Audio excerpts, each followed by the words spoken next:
is up, YouTube? Today we're going to be reviewing my custom Skybound Optimus. I am very excited about this, and for those of you that don't know, this was actually my first time using legitimate paint. I hate to admit it, but I come from a past of using nail polish. I know, an absolute shame, a travesty has befallen this small little channel. But the days of nail polish are over. Those tiny little ugly, silvery, glittery spots are in the past. We have moved to Tamiya paints, which I'm probably pronouncing wrong.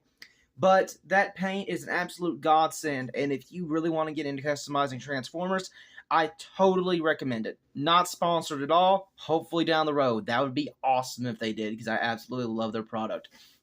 Anyways, though, so this is my custom Skybound.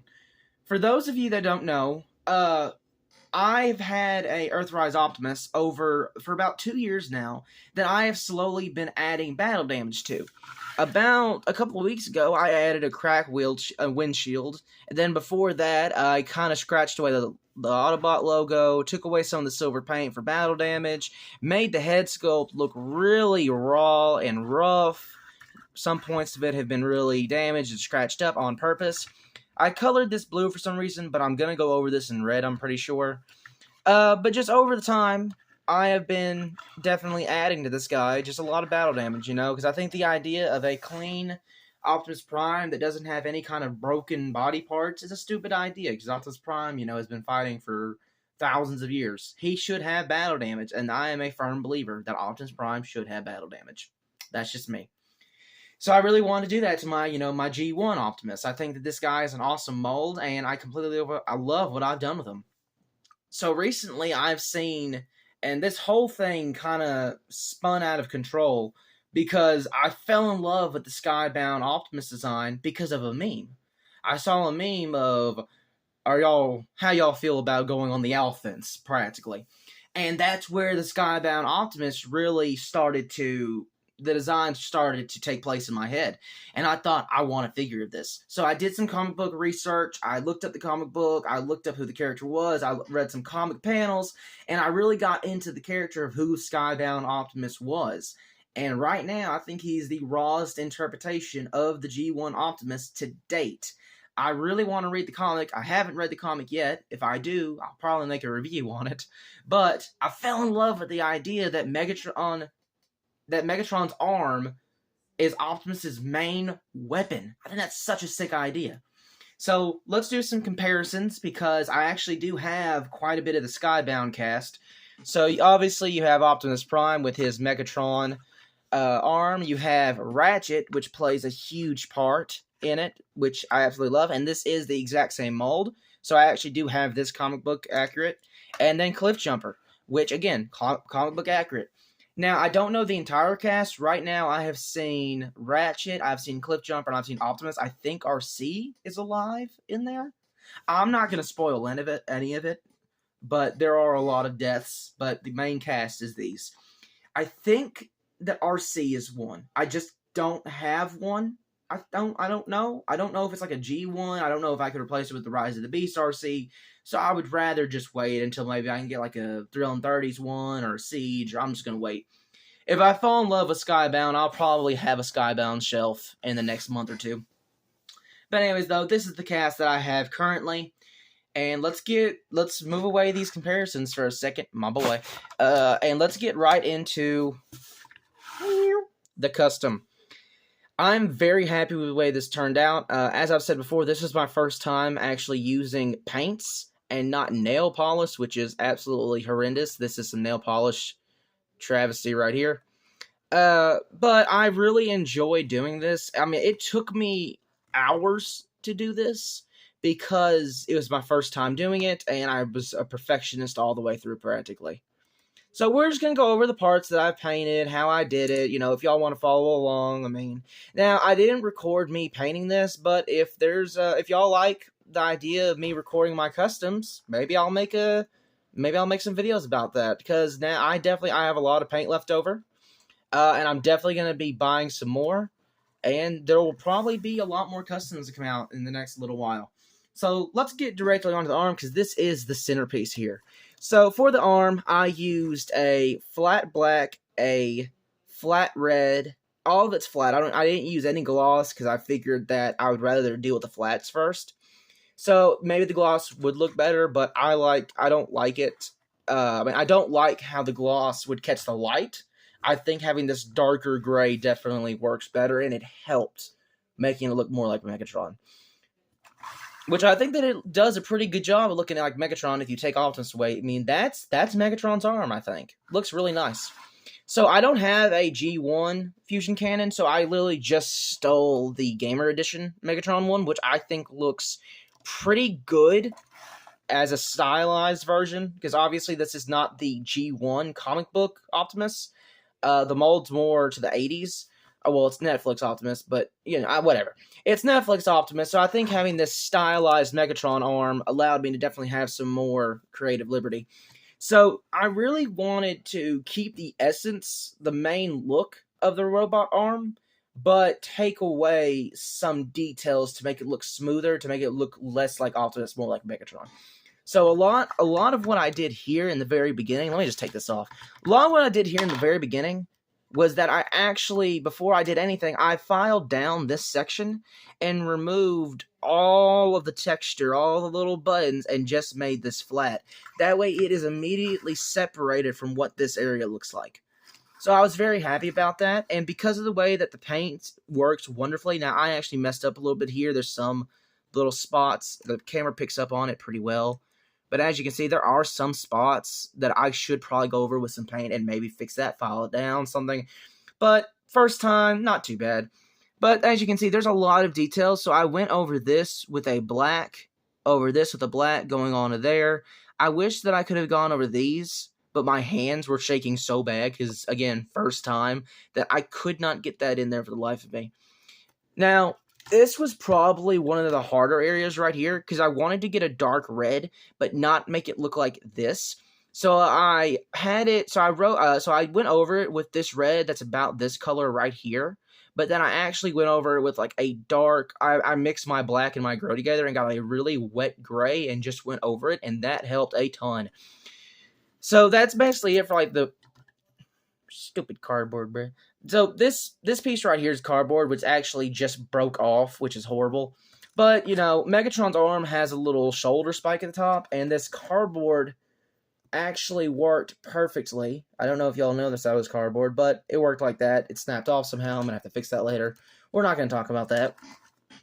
But that's practically it for this form. I mean, if you go on the back, I did fill in some of these with some red details. I really wanted to get that black and this black and maybe like a red line there.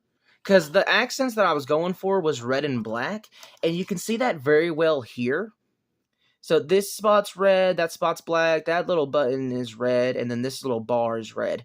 This top of this was originally black, but I think that before it dried, I accidentally knocked it over and hit a paper towel or something. Something happened and it knocked over the paint. I could not figure out what it was, and I had gotten done at midnight, and I had to go to church. So I did not want to sit up and do that.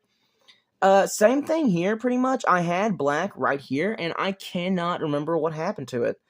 There was a fiasco where all the gray like spilled over into this section and here, so some of this is not perfect. But I mean it's good enough. It's good enough. So let's see. You have the red bar, and as you can see, there are some imperfections there. The black is definitely the more messed up one because there is some gray right there in the corner where my fingernail is. Then you have the button that has a red little switch. I was very happy I got that because that was really hard to do without getting around it. Red bar, and I went over all the individual rivets in the arm plate with a little bit of black, and these are perfect. This is great, but this packed right here is pretty messed up, and I probably should fix it, but I'm too lazy, and that takes way too much effort. Now, over here, this is the underside of the arm. I left this area pretty much flat because this was the last piece that I had finished to get done with this entire assortment.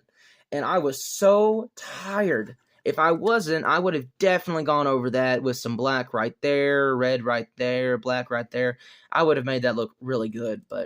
And then the flat black on the hands came out really nice. I really like the way that looks. That blue doesn't come through at all. very, very nice. Very happy the way that turns out. Now, the inside is red, so, yeah. But if you close it up, you can't see it at all. I made sure to paint every trace of red. So this arm is actually fully painted. Like, there's not a bit of it that is not painted. This is painted, down in there is painted, this is painted, all the red right here is painted.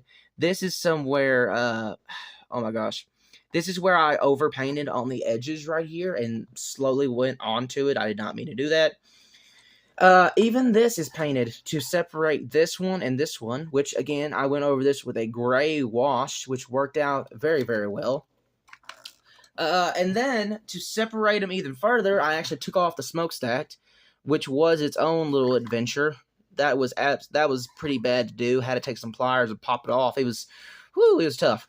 But one thing that I really wanted to do, and something that I actually did want to discuss, is that this right here, this is the actual Optimus hand. I've painted this one blue because the paint started to come off. But the main goal that I wanted was to, like I said earlier, I wanted to keep the essence of the Optimus arm, but sharpen it and make it look more like Megatron. So, as you can see, this one has a longer thumb, and its fingers are more chubby, and you have something that can hold a 5mm port. What I did on the Megatron hand was that I filed this part down to where the fingernails weren't as chubby. They're more sharp, which Megatron's hands are sharp. So if you take this one and this one, there's a complete difference. And then on this one, the thumb, so this ER Primes here, this hand broke. The thumb broke off about 2 years ago, very early after I got him, because I was on vacation with him, and he snapped. The thumb snapped. So I filed this down, and I filed this side down to where you could see, like, trying to get the camera to focus on it, where you could see, like, a palm leading into a thumb. So the fact that that broke allowed me to make the hands completely different, which I was very, very happy about, because I didn't want it to just be, oh, Optimus Prime's arm, but gray. So that's really all I did. I did some other really small details. I actually did a little bit of painting on the Prime's body. Where's his fusion cannon at? I actually did a little bit of painting on his body itself, not just the arm. A big piece of what I did is that, for y'all that don't know, I painted this blue a while back, and I figured out that the red that Tamiya gave me, their flat red, looks exactly like the Prime's red. So I fixed up the wheels. I added a gray wash, the same one that I did, like, over here, just a little bit darker, and I added that onto the wheels, so the wheels are now completely painted. I want to go over the center with some silver. Don't have any silver right now. Probably gonna touch that back up. And then down here on the bottom, I've covered this in black in the back, and then I gave him brake lights. That way, in vehicle mode, once you get everything transformed, like that's the hitch of it, you now have brake lights and a black bumper. So yeah, that's pretty much of the Skybound Optimus. So final thoughts are is that you know, I'm very proud of it. It's definitely to me personally, it's my coolest custom, because it's a comic book character. You know, I haven't done anything like this. I mean, the closest I've come to it has been like Shattered Glass Shockwaves, I would say. But considering the fact that he's nail polish, he never really lived up to the awesome expectations I had for making a Shattered Glass Shockwave. But, you know, I'm really happy about this. So, yeah, that's pretty much it. You know, I was nervous, I tried it, and I think I succeeded. So, that's my first custom video. If y'all want me to start doing this more often, let me know down in the comments below. Make sure to like, share, comment, and subscribe. I will see y'all next time. Skybound Optimus out.